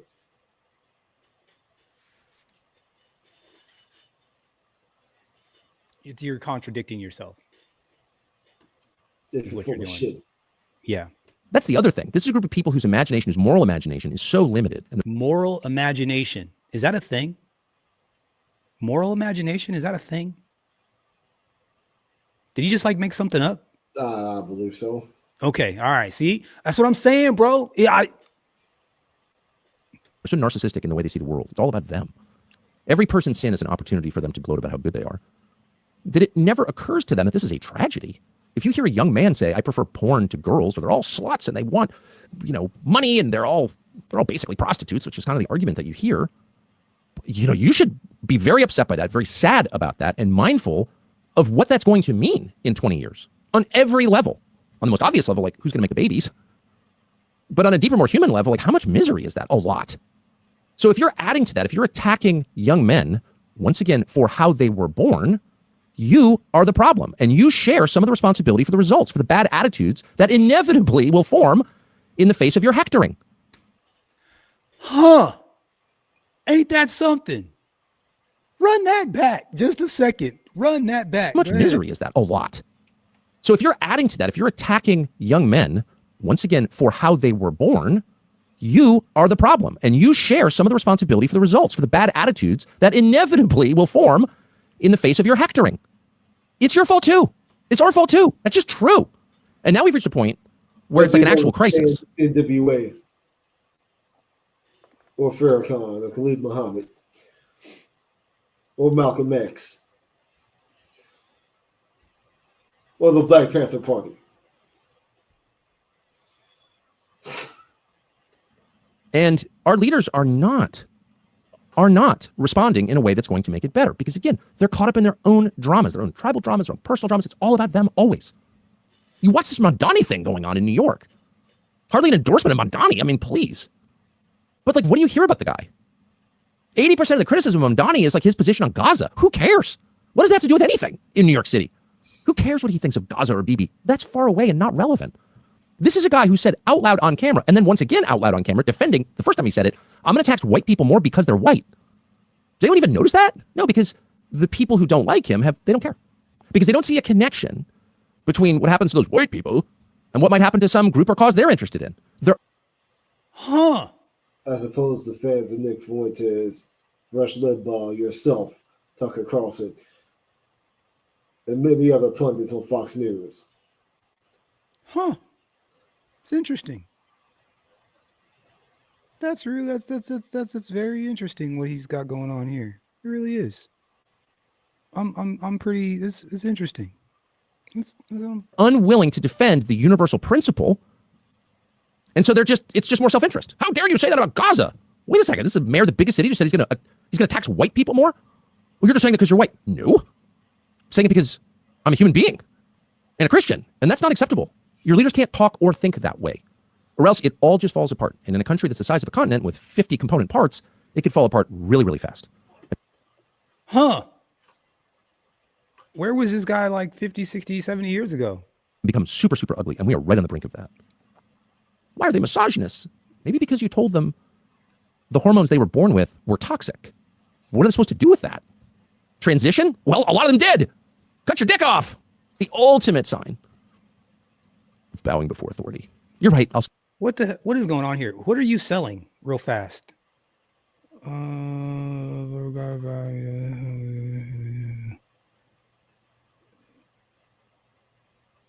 Yeah, anyways. All right. Let's just anyway. Let's continue. Self-castrate. And again, a lot did. But what about the ones who didn't want to self-castrate? Where are they? Well, they're pissed. And they're pissed at you. They're mad at you, and they have every good reason to be mad at you. Period. The third lesson we should take from the fact that Nick Fuentes, who everyone's busy doing, Nick Fuentes, he's the problem. Right? Yeah, he's the problem. Some 27-year-olds, he's the problem. Yeah, I hear. No, you're the problem, actually. And the third factor in his popularity is the uncontestable fact that the economy, the rest of us in our 50s, 60s, and 70s, people with all the money have created, is destroying young people. Just a fact. And it's not just that they can't have, the place in Greenwich and the place in Jackson Hole. They can't have any place. They can't have anything. They can't own anything. And rather than even spend a day thinking through, how do we fix this? The answer is, well, we'll just import people who are grateful for what they're getting here, because the differential between what they got at home and got here is pretty big. Like if you're from Oaxaca or Bangalore, not owning a home in your 30s is fine. You never expected to own a home anyway. So you're just happy to be here, and you're grateful to people who brought you, and you'll vote for them. That is literally their thinking. And it's demonstrable. It's their thinking. But for people who were born here, what a betrayal. What a terrible betrayal. And worse than a betrayal. Here's just an overview of it. With AI, you can create any character you want in seconds. This used to require huge Hollywood budgets. Buying a home has never been harder. The average first-time buyer. I had to get this last part in, bro. I just had to get this last part in. I just had to get this last part in, because it's like as if we're not even here, bro. It's so crazy. It's so. I'm telling you, cognitive dissonance. It's like you. Is now 40 years old, and it's more expensive to own. Nationally, the median price of a home is $415,000, up more than 50% since 2019. If you buy that average price home now, the payment is roughly $2,000 a month. When you pay it off in 30 years, it would have cost you about $657,000. Just 6 years ago, you'd have paid $1,500 a month and about $563,000 total. The dream of owning a home is causing some Americans to rethink important milestones. A new survey by Coldwell Banker finds 71% of aspiring homeowners are postponing at least one life decision, like getting married, having kids, or making career moves until they can afford to buy a home. So they can't afford houses. Probably the top issue for young men in their 20s and 30s are a lot of issues. By the way, at a time when they can't buy a home, the idea of sending money to a foreign country, particularly Israel, but all countries, any country, Sudan, France, pretty offensive, because it is, after all, their government paying for it. Why wouldn't it offend them? But not being able to buy a home, if you ask any young person, or at least the dozen or two I've asked, number one, I grew up in a home, not an apartment, not Section 8, not a rental house, but like a house that I own. Not a huge house, but just like a house. Could go to Home Depot, buy garden hose, fix the gutter. That's kind of the dream, actually, for most men. And in that home, I have my wife, my children, and my dog. These are not crazy aspirations. These are the most human aspirations men think about when they go to sleep at night. It's like my little house. There's nothing more male than that. It's my cave. And they're being denied that. So they're upset, and increasingly they feel nihilistic. And why wouldn't they? But the question that too few ask is, well, why can't they buy a home? What is that? And you often hear dumb people say, we just don't have enough homes. Okay. Don't have enough homes. So we need to take Yellowstone and build Section 8 or something. Morons. And of course, supply and demand is real. And so, there are fewer homes than we would like to have. And so the price rises. Okay, but that's not really the whole story. There are a bunch of factors. One. Oh, it's not really the whole story? Tell us, Tucker. What is the whole story? I'm curious. big companies buying homes and turning them into rentals. Why would you ever allow that? If you been doing it, want a revolution, keep that up. 2 is we just have more people. Density is a real thing. This is a great country because it's not an overpopulated country. It's not Bangladesh, not just because we're better than the Bangladeshis, but because there are fewer of us and a bigger piece of land. You don't want to live cheek to jowl. It makes people crazy. It makes rats crazy. And it makes people crazy. Nobody wants that. But we're getting it, and we're getting it through immigration. Illegal and legal. We're being flooded with people from outside the country. Everyone's like, oh, wow, that's a racial thing. Okay. Maybe for some people, there are racial elements, for sure. Certainly a lot of cultural elements that are important. But like at root, it's a very simple question. It has nothing to do with ethnicity or even culture. It's like, how many people do you want living near you? So many you can't afford a house? That's kind of an overlooked byproduct of stuffing the country full of people who are here because they're inexpensive to employ and grateful to be here. It's a massive byproduct. But there's another factor that's never mentioned, and that's debt. Young people are totally in hock. They are completely indebted. They have student loans. They were required to get a degree or told they were required to get a degree to get some job that no longer exists because it's been eliminated or H-1B'd or whatever. The jobs aren't there. Unemployment among recent college grads is out of control. Are they becoming more moderate? once they leave college, like hundreds of thousands of dollars of debt? They followed every instruction they were given dutifully because young people are actually pretty dutiful. And in this country, young people, some of them are really smart. For real. Talk to them. There are tons of losers, of course. There always are. But the smart ones are really smart and very aware of what's going on. And they know that they've been completely betrayed. They did what they were told to do. And they're shafted. They're literally shafted because they don't have enough income. In some cases, any. So what are they doing? They're going into debt. They have student loans. They have credit card debt. And of course, now there are all these other ways to borrow money that are disguised. Buy now, pay later. What's that? You're going into debt, of course. And what's so interesting about this, and this is a problem primarily. Please tell us what's interesting before we're going to end this here. But go ahead. On the right, though not exclusively, is that no one has sympathy for them at all.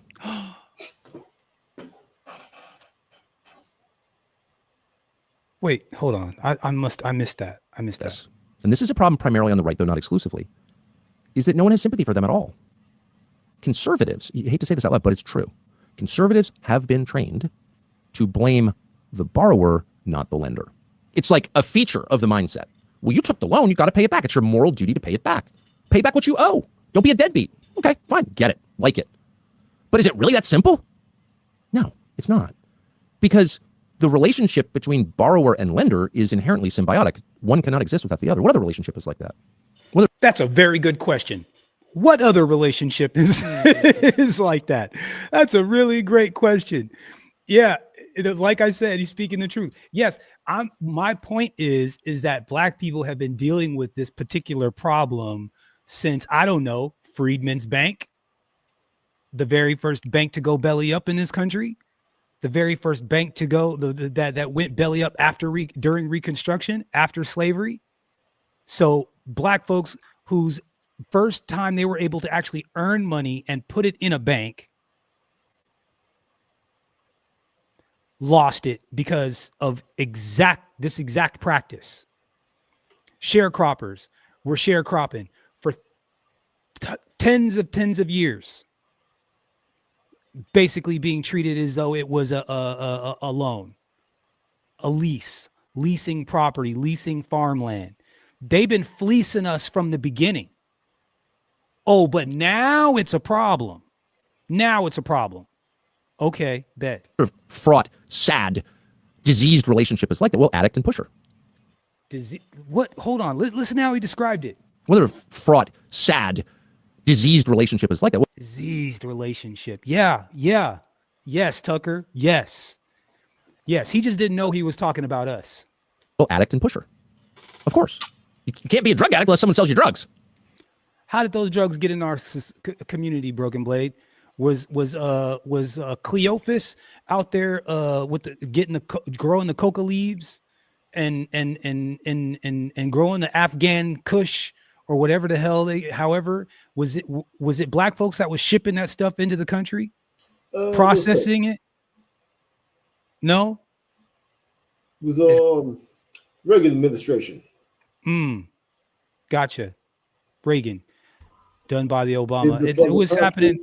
It was happening way before Obama, Mr. Rath. Way before Obama. I know your knee-jerk reaction is to blame the black guy. Ain't that crazy? You see, he can't help it. They can't help it, bro. They always it's always our fault, no matter what. It's even if it's not a real black person. It's just he looks black enough. That's crazy. That's wild. Anyways, shout out to him. And yet we understand the complexity of that relationship and we punish both. In fact, we punish the drug dealer more harshly than we punish the drug addict because we understand that the drug dealer is making all this suffering possible. And we feel sorry for the addict. Do we? He's an addict. We can punish him. And by the way, throwing him in jail might be the only way to sober him up. It might save his life. And we should. For his own sake and for ours. Stop breaking into my car. Got it. But the drug dealer, well, that we reserve our rage for him because he's the one doing it. He's taking advantage of the weak. And that's all true. And that's appropriate to feel that way. It's exactly right. But we don't feel that way about credit card companies or student loan vendors or the guys who are literally offering buy now, pay later for DoorDash. No. Some unemployed or underemployed college grad went to some crappy college, got a worthless degree because he believed in it. Now he can't get a job at JP Morgan. He's never going to get one. And we are telling him it's totally cool to buy sushi on credit. What? He shouldn't buy sushi on credit, obviously. That's dumb. But he's a kid. Who's worse? The guy who borrows the money or the guy who loans the money at some ridiculous rate? Payday loans in this country, there are payday loans that have a 600% annual interest rate. And we kind of ignore it because we're like, who would take a payday loan? You know, that's like a ghetto thing. Okay. Oh, okay, fine. So he does know. Oh, I see. It's okay for them to do it to us. It's just not okay for them to do it to them. I got it now, Broken Blade. See, that was a part I couldn't quite figure out. I couldn't put it all together. But now I know. I know now that that's the problem. The problem was, and I did all that just to get to here. The problem wasn't that they were doing it. It was that they were doing it to them now. Okay. All right. It's a problem when I do it. Shout out to my brother Issa. What's up, man? How are you doing, sir? Bro. What's man, up? listening to this freaking nonsense from these people, man. Listen, bro. I really believe that, bro. They the devil, bro. Cause ain't nobody else around the world gonna have the kind of cognitive dissonance that they got, bro. Like really sit up there like I don't know what's going on and why is this like this and why the black people live over there and why they're so aggressive. Why can't they do for themselves and they can't ever build anything? Well, we did. I mean, y'all bombed it. He just described the situation. Like we should be upset. Like we should be enraged, I think was the word he used. He described it. He just wasn't talking about us though. Here, real quick. I just put the link in the chat. I'm gonna put the link in the chat again, but I'm gonna run this disclaimer if you come up. So tell me something. Do you because it was really interesting. We were covering that Steven Crowder being in the in that barber shop, right? And he was all but basically threatening the black community, essentially. And the funny part about it is he's threatening the black community behind problems that his community caused and or instigated. Are we not getting the same kind of vibes here? Oh yeah. They can't help themselves. Look, there's a question, right? In the supreme wisdom lessons from Elijah Muhammad, right? And this stick out to me, right? It say, can the devil be reformed? Emphatically, no. Yeah. They can't be reformed. Now, am I saying, are there some good white people out there?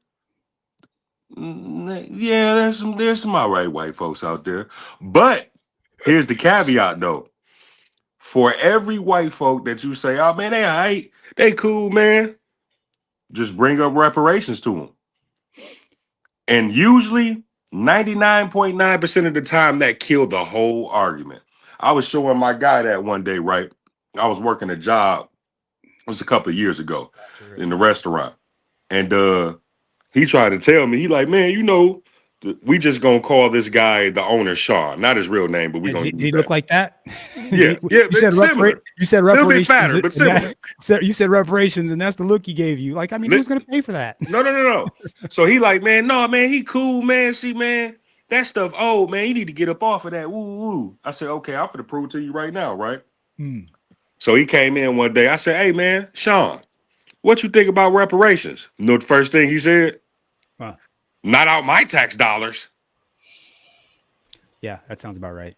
I said, oh, bro. I said, hey, I thought he was so cool. Yeah. He was so cool just a second ago. Yeah. I said, bro, but he don't have no problem with his tax dollars going over there to them Cranians. To them Canadians. Canadians. Ain't got no problem with that then. Nope. Perfectly okay with it. And it's amazing how most of these people that are in politics, right? They salary only be about 75 to 100,000, maybe 150,000. Yeah. And they come in worth around that. Yep. But within 3-4 years, they millionaires. You like, hey man, hold up, something ain't adding up, bro. So yeah, man, like I said, man, ain't nothing you can do to reform them. There's only one thing, and I'm not advocating any kind of violence. I want to sit this disclaimer out there before somebody try to take my words. Okay. But the only thing that they understand is pain, suffering, and loss of resources and wealth. That's the only thing that understand. They don't understand anything. You can talk to them all day, but until something physically hurt them, then they understand. Until something affect that bread, then they start to understand. Yeah. But it's not an understanding because they understand what you're going through. It's an understanding because it's affecting them now. Yeah, of course. That's literally what's happening right here. That's literally what's happening right here, right? It's like because he got a lot of blowback from, him just having that sit down conversation with Nick Fuentes, and there was a lot of, MAGA upheaval over that. I think a lot of people gave him a lot of grief for even having that guy on his platform, and I think that there's a lot of, the Canadians came out and were causing him, giving him that, showing him that belt. He was taking a butt kicking from the Canadians because of the schmanty schmementism that was being spewed or that they and so again, that's why we're even having this conversation in the first place. It wasn't black people that got off in his behind that made him start to talk with like he has some sense. It was the freaking fact that he was getting thumped by them Canadians. You know who else? Who else? Your girl Candace Owens. I've been so listen. Yeah. I've been enjoying them Canadians messing with her because she is so anti-black. I remember one time she said out of her mouth, because I remember somebody asked her, like, man, you always come at the black Americans like this. Yep. How come you don't come at Cardi B or something like that? She's like, no, she Caribbean. I can't do that. So now you done crossed the line and you done crossed them people that's really in power. You know what I'm saying? Them people, the same people that told Kanye, hey, Negro, hey, come get your $1 billion.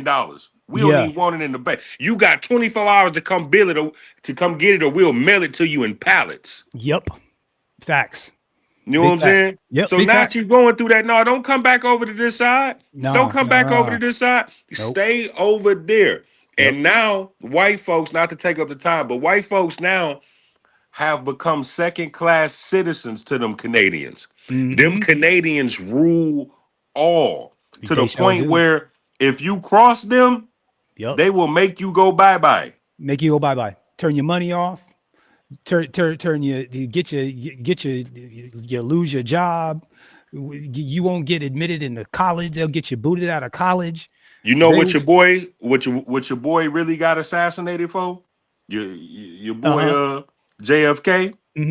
Yeah, trying to make them have to be set up as a foreign Yeah.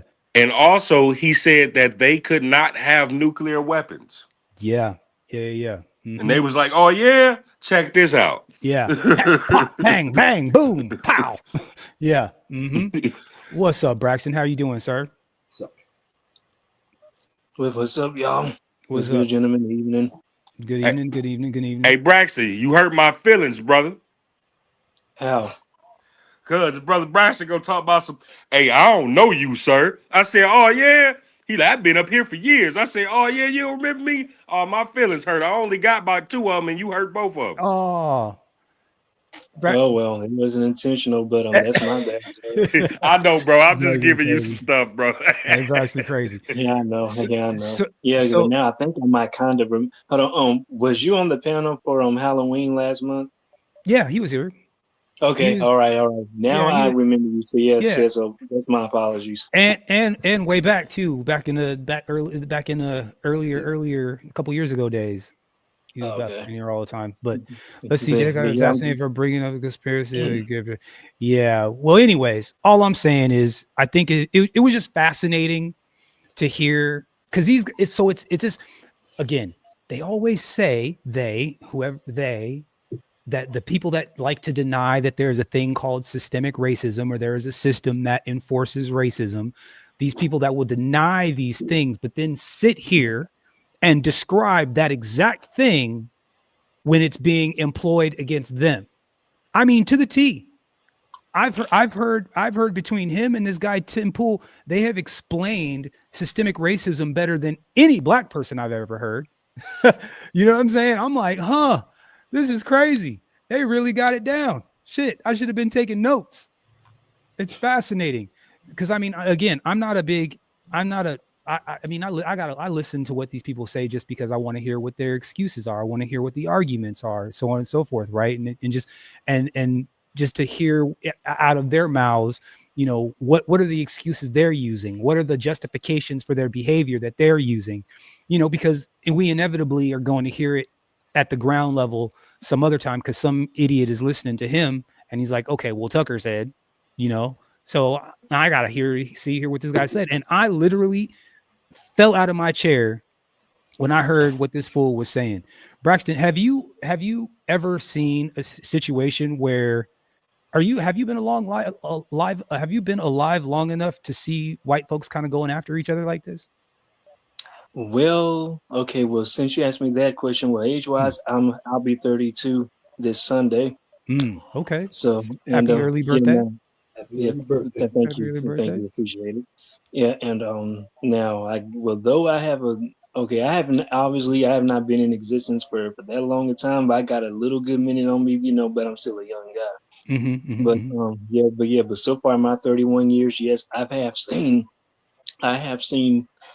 have seen some cases, whether it be, you know, on video, online, you know, or in real time, you know, out and about, seeing white people not get along, you know, too much with one another, whether if they are, you know, Americans going at it, or if it's, you know, or if it's American versus a European white person, or if white people are from like the same neighborhood, whether if it'll be, you know, a low income neighborhood or a higher income neighborhood. I see them not too much get along like that, because when they say, because I always make a joke saying, I made a joke, it was some years back, I actually even joked with some white people saying, well, I told them, when y'all say y'all hate each other, or if y'all hate someone, y'all really mean it.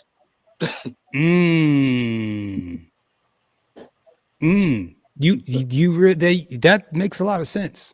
Oh yeah, But see, because they even hate you, because they generally won't even tell you if they hate you. Generally, they just act it. You know what I'm saying?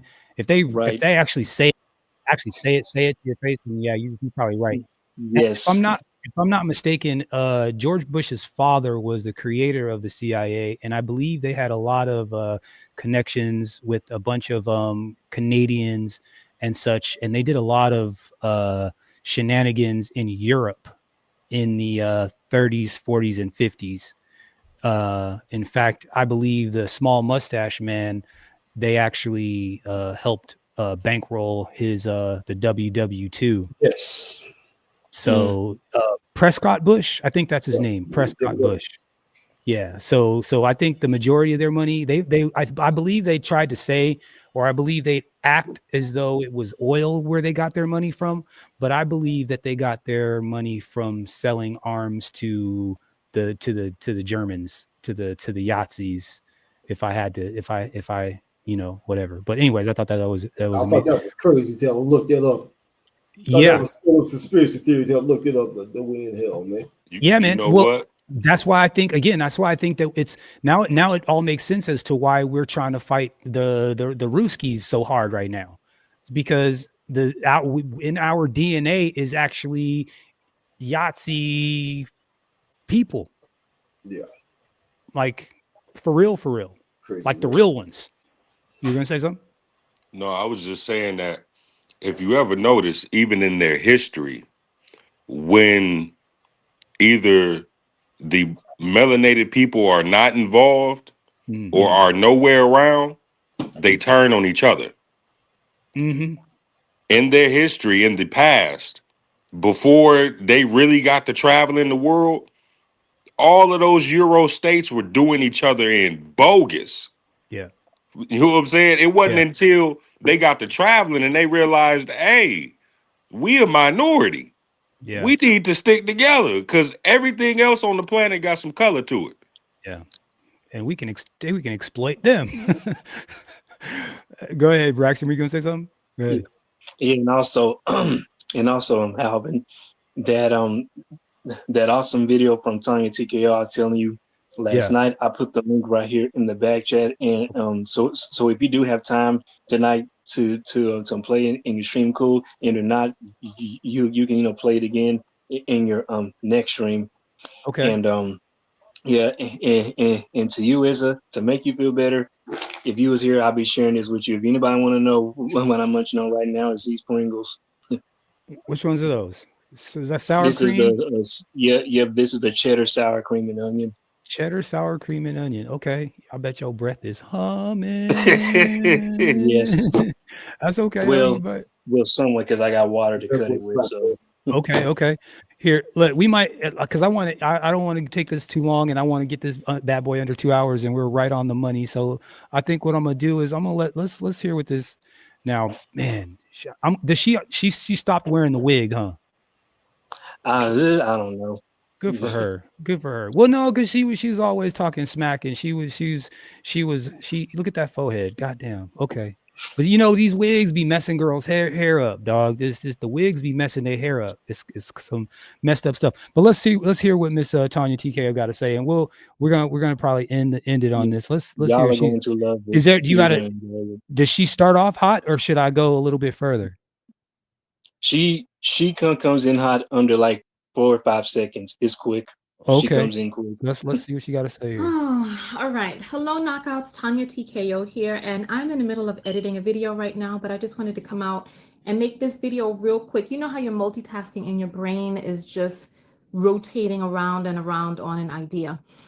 Recently, I've been talking a lot about race relations on my channel, and some of the comments that I get are from Nigerians in Nigeria who talk about how if they were in America, all of the wonderful and amazing things that they would be able to do if they were in America. If I were in America, I would be rich, I would be famous, I would be this, I would be that, because you Black Americans are lazy, you Black Americans are this, you're that, you love thug culture. I just got a comment the other day, and I commented back to the person about their colonial mindset. Hello, everybody. I am doing this live, but I am doing this just to get this idea out so that I could jump back into the video that I'm here real fast. I'm sorry, I got to say this. Hey, Black women, please, let's figure out how to get your natural hair on point, please, like regular forehead and to get that so you don't fuck the hairline up, and just and regular hair, please. Like, cause I can't be romantic with a girl that's got a high top fade or a bald fade or that's got, you know what I'm saying? Or that's got like, wait, I can't look at a face like this with this kind of hair. I can't get romantic with that. I can't. You know what I'm saying? My thing, I can't, there's nothing, I don't care how pretty her face is. If I look up and I see these Brillo pads on her forehead or her 5 head or way back here, I can't, there's nothing I can do with that. I'm just saying. Hey, Al, please, chat wilding. They Is wilded. That brother said full court or half court.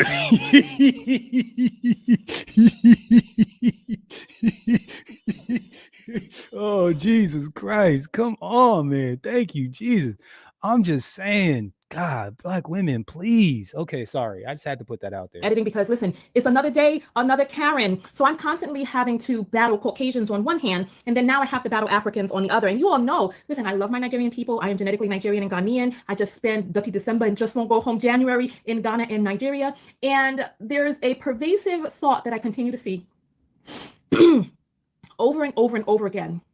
And that idea is that somehow there's something defunct and wrong with African Americans just because our trauma is different than your trauma. And as I was editing this video, I realized, listen, the only reason why your black ass would be able to come over to America and be able to do anything is because of the hard work, the blood, the sweat, the fighting, and the dedication of African Americans who on this soil changed this land. African Americans are the ones who got this country integrated. Let me explain something to you.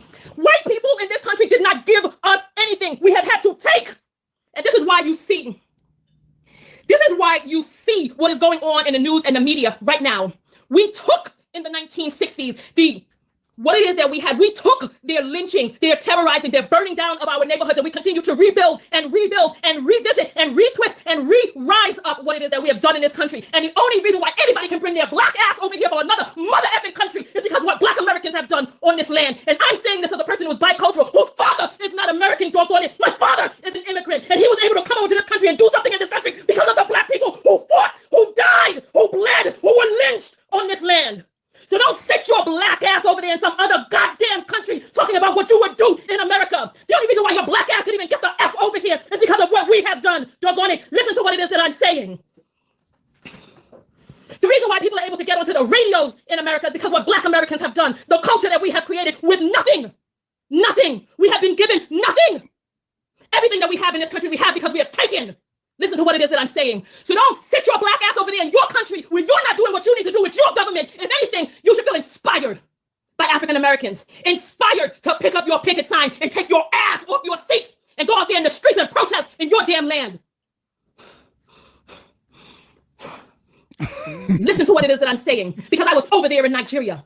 I walked the streets of Lagos, Abuja, and where was it that I was? It was not Owerri. I was in... I'll just say Igbo land. I walked the streets and I saw what it was and I saw what it was like. And I talked to Nigerians, and part of the issue is that there is a docility that exists inside of the average Nigerian that I spoke to had a complacency and a docility that exists in there when it comes to their government. And then, right? Docility. The nerve The of anyone to suggest that because of the type of trauma that you experience in your country, the type of brainwashing that you exist in your country is different than the type of trauma and brainwashing that we have existed in this country, that somehow that makes you better? No. Part of the reason that Nigeria looks the way that it is right now is because Europeans ran roughshod over that country. Europeans ran roughshod over Nigeria.